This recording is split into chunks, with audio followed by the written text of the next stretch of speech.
आपका profit and loss बहुत easy हो जाएगा, सीआई बहुत इजी हो जाएगा। उसका मेंस में मैथ से 13 क्वेश्चन पूछे गए थे कि आखिर क्यों इतना इम्पॉर्टेंट है math and reasoning final selection के लिए। हे एवरीवन, कैसे हैं फ्रेंड्स? मैं उम्मीद कर रही हूँ आप सब बहुत अच्छे होंगे। फ्रेंड्स, अगर आप चाहते हैं कि आपका जो चयन है वो बिहार दरोगा में अंतिम रूप से हो, मेरा कहने का मेरा मतलब ये है कि अगर आप चाहते हैं कि आपका चयन न सिर्फ पीटी में हो बल्कि मेंस में भी हो, न सिर्फ मेंस में हो बल्कि जो फाइनल मेरिट लिस्ट आता है उस पीडीएफ में भी आपका रोल नंबर हो, तो आपको एक बात समझनी होगी, और वो बात यह है कि आप बिल्कुल भी मैथ एंड रीजनिंग को इग्नोर नहीं कर सकते हैं। ऐसा मैं क्यों कह रही हूँ? क्योंकि बहुत सारे बच्चे ये सोचते हैं कि जब मेरा पीटी का रिजल्ट आएगा देन मैं तैयारी करूँगा मैथ एंड रीजनिंग के लिए, लेकिन प्रायः यह देखा गया है कि मतलब पीटी के बाद मेंस के लिए बहुत ही कम समय मिलता है, तो उस समय में आप जीएस सेक्टर को देखेंगे कि मैथ रीजनिंग को देखेंगे, तो ऐसे में बच्चों का मैथ रीजनिंग कंप्लीट नहीं हो पाता है। और ये आप सोचना बंद कर दें कि आप बिना मैथ रीजनिंग का मान लेते हैं कि आपका पीटी का रिजल्ट आ भी जाता है तो मेंस भी नहीं होगा, और मेंस भी आ जाता है तो कहीं ना कहीं आप फाइनल मेरिट लिस्ट में आपका जो रोल नंबर है वो देखने को मे बी ना मिले। तो इसलिए मैं कह रही हूँ फ्रेंड्स कि आप अभी से मैथ एंड रीजनिंग को कम से कम 2 घंटा आप पर डे दें। तो चलिए अब हम समझते हैं कि आखिर क्यों इतना इम्पॉर्टेंट है math and reasoning final selection के लिए। तो मैं इसके लिए आपके सामने कुछ प्रीवियस डाटा रख रही हूँ, जिसको देखने के बाद आप खुद समझ जाएंगे, आपको ये समझने में मदद मिलेगी कि हम क्यों नहीं इग्नोर कर सकते हैं मैथ एंड रीजनिंग को, क्यों इसका जो तैयारी है हमें पीटी के साथ ही करना होगा। तो सबसे पहले बात करेंगे कि 2446 पोस्ट जब आया था दरोगा का, ये कब आई थी? ये आया था 2019 में। तो इसमें कितने प्रश्न मैथ के पूछे गए थे एंड कितने प्रश्न रीजनिंग पूछे गए थे? तो मैं आपको बता दूं फ्रेंड्स कि इसमें मैथ के ओनली 5 क्वेश्चन पूछे गए थे, रीजनिंग से एक भी क्वेश्चन नहीं पूछे गए थे। अब हम बात करेंगे कि जब दरोगा का 2213 पोस्ट आया था, और ये आया था कब? 2020 में। इसमें जो है मैथ से 5 प्रश्न पूछे गए थे एंड रीजनिंग से 2 प्रश्न पूछे गए थे। तो आप देख रहे हैं ना कैसे पैटर्न चेंज हो रहा है। पहले तो रीजनिंग के प्रश्न नहीं पूछे गए थे एंड जब 2020 में 2213 पोस्ट के लिए आया उसमें 2 प्रश्न पूछे गए रीजनिंग से। अब हम बात करते हैं 1275 जो आया 2023 में। अब हम थोड़ा देख लेते हैं कि इस जो दरोगा का जो मेंस हुआ था उसमें कितने प्रश्न पूछे गए थे। तो जो 2446 वाली पोस्ट आई थी उसका मेंस में मैथ से 13 क्वेश्चन पूछे गए थे, मैटर करता है 13 क्वेश्चन, एंड रीजनिंग से 10 क्वेश्चन पूछे गए थे। और 2213 पोस्ट वाली जब दरोगा आई थी उसकी मेंस में मैथ से 11 क्वेश्चन पूछे गए थे एंड रीजनिंग से 8 क्वेश्चन पूछे गए थे। और अब हम बात करते हैं कि जो रिसेंट में 1275 वाली जो दरोगा हुआ है उसका मेंस में गणित से 5 ओनली क्वेश्चन पूछे गए हैं एंड रीजनिंग से 20 क्वेश्चन पूछे गए हैं। तो आप देख सकते हैं कैसे पैटर्न चेंज हो रहा है। अगर मैं इसे समराइज करूं तो कह सकती हूँ कि पीटी में प्रायः मैथ और रीजनिंग मिलाकर 10 क्वेश्चन पूछे जा रहे हैं एंड मेंस में प्रायः मैथ एंड रीजनिंग मिलाकर 20 से 25 क्वेश्चन पूछे जा रहे हैं। तो फ्रेंड्स, कैसे आप मैथ और रीजनिंग को इग्नोर कर सकते हैं? विदाउट इसके आप कैसे फाइनल सिलेक्शन तक पहुंच सकते हैं? तो अब हम बात करेंगे कि आपके लिए मैथ एंड रीजनिंग का कौन कौन से टॉपिक ज़्यादा इम्पॉर्टेंट हो सकता है एंड कौन कौन से टॉपिक थोड़ा कम इम्पॉर्टेंट हो सकता है। तो जो इम्पॉर्टेंट टॉपिक्स है उसको पहले आइए हम लोग देखते हैं। ये जो टॉपिक मैंने आपके सामने रखूँगी ये मैंने पहले प्रीवियस ईयर को एनालाइज की हूँ, उसके बाद जो मुझे समझ में आया है मैंने आपके सामने रखने का प्रयास कर रही हूँ। तो सबसे ज़्यादा जो मोस्ट इम्पॉर्टेंट टॉपिक है वो है परसेंटेज, और जो सेकेंड मोस्ट इम्पॉर्टेंट टॉपिक है वो है रेशियो। ये दोनों चैप्टर आपको बहुत अच्छे से करने हैं। वो कहते हैं ना कि जब मकान बनता है तो मकान बनने से पहले हम पिलर देते हैं ताकि जो मकान की जो नींव हो मजबूत हो एंड मकान जो है उस पर टिका हुआ हो। उसी तरह से ये जो परसेंटेज और रेशियो है ना वो मैथ का पिलर है, पिलर फाउंडेशन है। इसके बगैर आप मैथ पे कमांड नहीं बना सकते हैं। अगर ये दोनों चैप्टर को आपने अच्छे से पढ़ लिया ना तो आप समझिए कि आपका जो 30-35% जो प्रॉब्लम क्रिएट होता है मैथ को सॉल्व करने में, मैथ में मुझे ज़्यादा टाइम टेकिंग हम लोग को लगता है, वो लगने बंद हो जाएंगे। तो ये दोनों चैप्टर को आपको अच्छे से करना है। अब बात करते हैं जो नेक्स्ट चैप्टर है। नेक्स्ट चैप्टर जो बहुत इंपॉर्टेंट है और इससे बहुत सारे प्रश्न पूछे गए हैं बिहार दरोगा में, वो है नंबर सिस्टम। नंबर सिस्टम आपको बहुत ही अच्छे से करना है फ्रेंड्स। और नंबर सिस्टम आप अगर अच्छे से करें, लेकिन मैं एक आपको ट्रिक बता रही हूँ कि अगर आप अच्छे से करें फिर भी एग्ज़ाम में आप फंस रहे हो, तो जो सबसे अच्छा नंबर सिस्टम करने का रूल है वो है बाई ऑप्शन आप करना स्टार्ट करें। बाई ऑप्शन, जो 4 ऑप्शन है उससे आप सॉल्व करना। डैट मीन्स कहने का मतलब ये है कि आप ऑप्शन से ही आंसर तलाश करने की कोशिश करें। और ये काम बहुत ट्रिक करता है, इसलिए आप इसको आप दिमाग में बात रख सकते हैं। असली विनर वही होता है जो अपनी जीत के लिए साम दाम दंड भेद सब कुछ लगा दे। आपको वहाँ कौन देखने जा रहा है आपका मेथड आपने कैसे बनाया है, बस वहाँ आपका सही आंसर देखा जाएगा कि कौन सा सही आंसर आपने चूज किया है। इसके बेस पे आपके नंबर डिसाइड होते हैं। तो अगर आपको लगे कि ऐसे कॉन्सेप्ट नहीं आ रहा है तो आप बाई ऑप्शन करना शुरू कर दें। अब जो नेक्स्ट इम्पॉर्टेंट टॉपिक है वो है प्रॉफिट एंड लॉस। प्रॉफिट और लॉस आपको करने में ज़्यादा टाइम नहीं लगेगा, क्योंकि ऑलरेडी आप रेशियो एंड परसेंटेज अच्छे से पढ़ चुके होंगे। इसलिए मैंने आपको कहा है कि रेशियो बहुत ही अच्छे से पढ़े, परसेंटेज बहुत ही अच्छे से पढ़े। ये सीधा 4 स्टेप को एक स्टेप कर देता है, तो इसको बहुत अच्छे से पढ़े। जब आप पढ़ लेंगे ना तो आपका प्रॉफिट एंड लॉस बहुत इजी हो जाएगा, CI बहुत इजी हो जाएगा, SI बहुत इजी हो जाएगा, पार्टनरशिप बहुत इजी हो जाएगा, एवरेज बहुत इजी हो जाएगा, एज से रिलेटेड जो सवाल होते हैं वो बहुत इजी हो जाएगा, टाइम एंड वर्क बहुत इजी हो जाएगा, पाइप एंड सिस्टर्न हो जाएगा, फिर टाइम एंड डिस्टेंस हो जाएगा। बहुत ये सारी चीज़ें बस यूँ बनने लगेंगे। तो आप रेशियो एंड परसेंटेज बहुत अच्छे से पढ़े। और जितने भी मैंने अभी चैप्टर बताया ये बहुत इंपॉर्टेंट है। ये मैथ का एवरग्रीन क्वेश्चन है। कोई ऐसा एग्ज़ाम नहीं है जिसमें ये सारे चैप्टर से मैथ के सवाल पूछे नहीं जाते हैं। तो इस बात को आपको ध्यान में रखना है। एक बात और कि अगर आप चाहते हैं फ्रेंड्स कि मैथ आपको बहुत फास्ट बने, बहुत समझ में आए, आप मैथ में एक्यूरेसी चाहते हैं, मैथ में आप चाहते हैं कि बस क्वेश्चन देखूं और यूं उसको सॉल्व कर दूं, तो आपको सबसे पहले कैलकुलेशन पे ध्यान देना होगा और सरलीकरण सिंप्लीफिकेशन पे ध्यान देना होगा। ये 2 चैप्टर और आप ऐड कर सकते हैं अर्थमेटिक में। अब हम बात करते हैं एडवांस में। एडवांस में क्या क्या पूछे जाते हैं। फर्स्ट ऑफ ऑल तो सबसे पहले पूछा जाता है mensuration, geometry, algebra and trigonometry.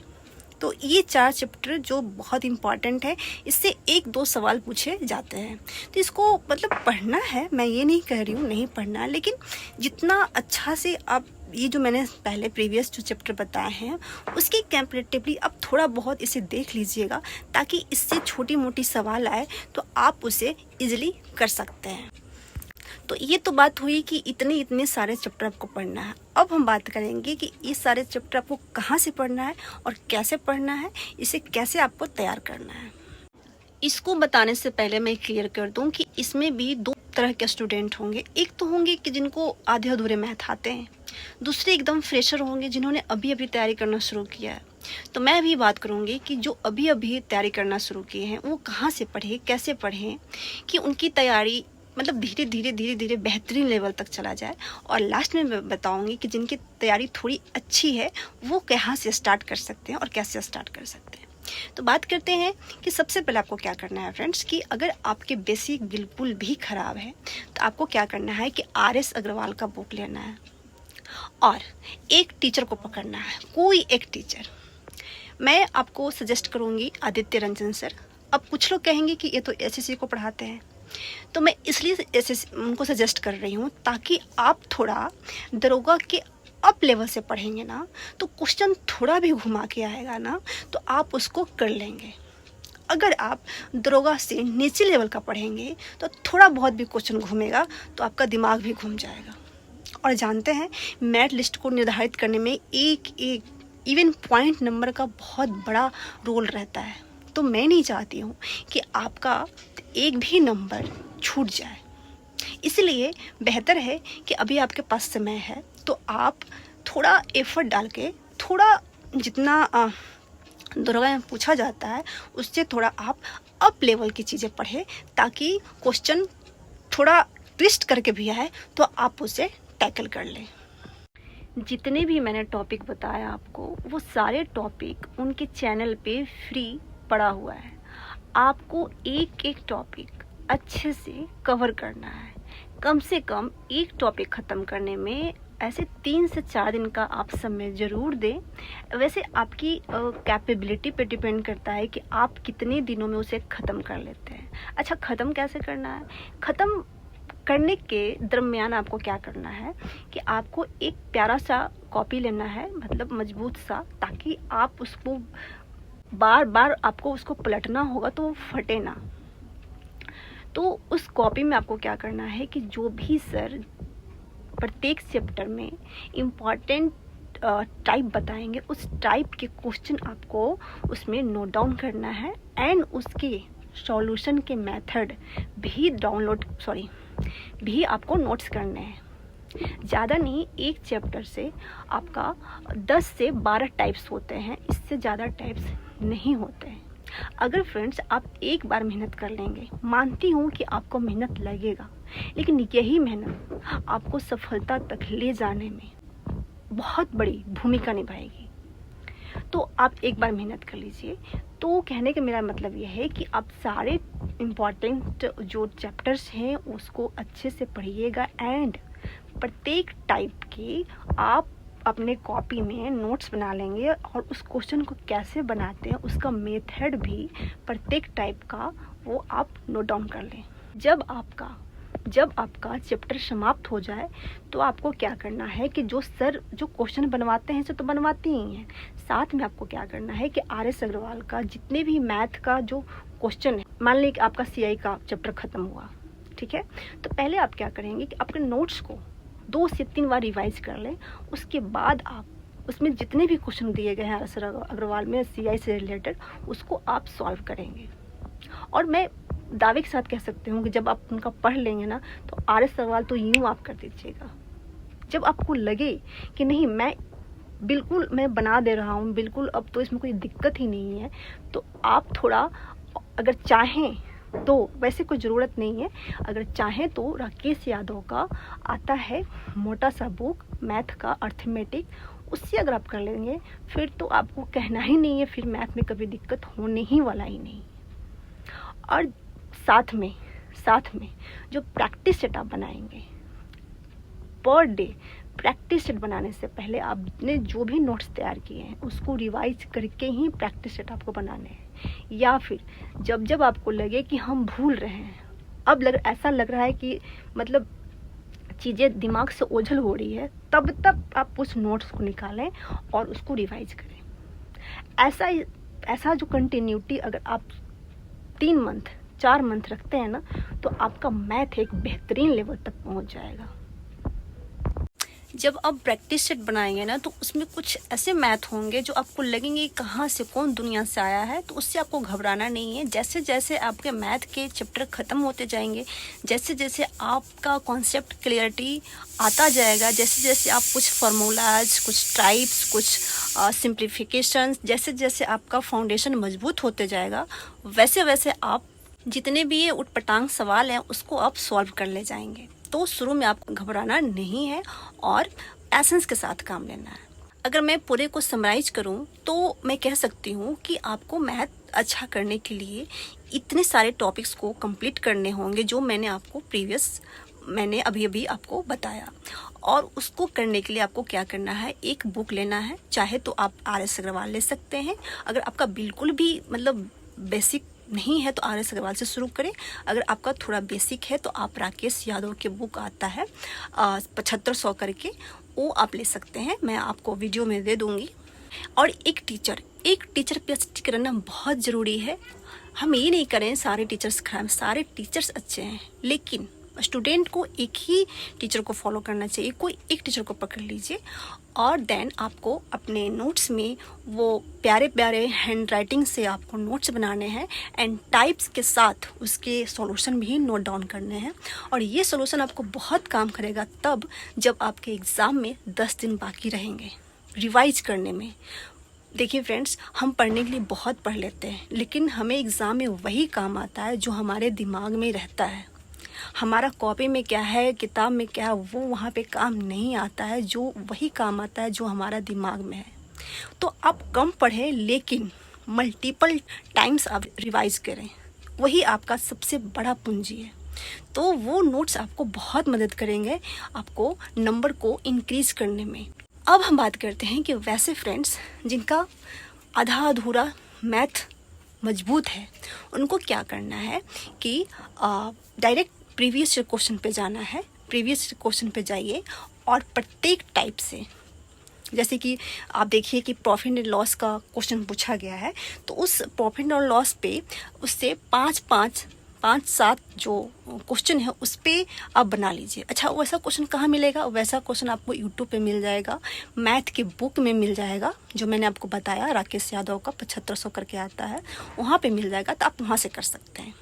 और अगर आपको लगता है कि चीज़ें आपको याद है, आपको फार्मूलाज याद है, आपको कॉन्सेप्ट याद है, आपको टाइप याद है, तो आप नोट्स नहीं बना सकते हैं। लेकिन आपको लगता है कि कुछ चीज़ें मैं भूल रहा हूँ, कुछ ट्रिग्नोमेट्रिक कुछ फार्मूलाज होते हैं, कुछ एवरेज के फार्मूलाज होते हैं, कुछ आपको अलजेब्रा के कुछ फार्मूलाज होते हैं, तो आप अपने एक कॉपी में शॉर्ट नोट्स बना सकते हैं। एंड फिर अगेन आपको भी वही सेम प्रोसीजर दोहराना है, प्रैक्टिस सेट एंड उसका सॉल्यूशन एंड अगेन आपको रिवाइज करना है, रिवीजन करना है, क्योंकि एंड ऑफ द डे आपको रिवीजन ही आपके काम आने वाले हैं। आपने कितना पढ़ा उससे डजेंट मैटर, आपको कितना याद है वो मैटर करता है। मैं ये सब सारा कुछ इसलिए मैं बता रही हूँ फ्रेंड्स कि मैंने अपनी तैयारी में बहुत सारे एग्ज़ाम में निकाल चुकी हूँ। मैंने एसएससी का भी एग्ज़ाम निकाला है, मैंने पटना हाई कोर्ट एएसओ का भी एग्ज़ाम निकाला है एंड फिर 3 बार अब मैंने आपको बताया कि एसआई पीटी मेंस भी निकाला है, मैंने बिहार सीजीएल का भी पीटी निकाला है, मैं ऑलरेडी झारखंड पुलिस में थी। ये सारी चीज़ें मैंने पुलिस का जॉब करते हुए मैं निकाली हूँ। तो आप सोचिए, आप तो स्टूडेंट हैं, आपके पास 24 आवर है, आप क्यों नहीं कर सकते? आप कर सकते हैं, बशर्ते कि आप हौसला रखिए और उम्मीद रखिए और अपने आप पे भरोसा रखिए। तो ये रही मेरी मैथ की स्ट्रैटेजी। आपको कैसा लगा? मैं उम्मीद करती हूँ आपको अच्छा लगा होगा। और हाँ, आपके कोई साथी होंगे तो उनके साथ भी शेयर कर दीजिएगा ताकि उनकी भी हेल्प हो जाए और मुझे भी अच्छा लगता है कि मैं किसी का हेल्प कर पा रही हूँ। तो आज के लिए इतना ही, मिलते हैं किसी नेक्स्ट हेल्पफुल वीडियो में। तब तक के लिए आप पढ़ते रहिए, मुस्कुराते रहिए एंड अपने सपनों को साकार करने के लिए दिन रात मेहनत कीजिए ताकि आपकी सपने ना रहे, हकीकत बन सके।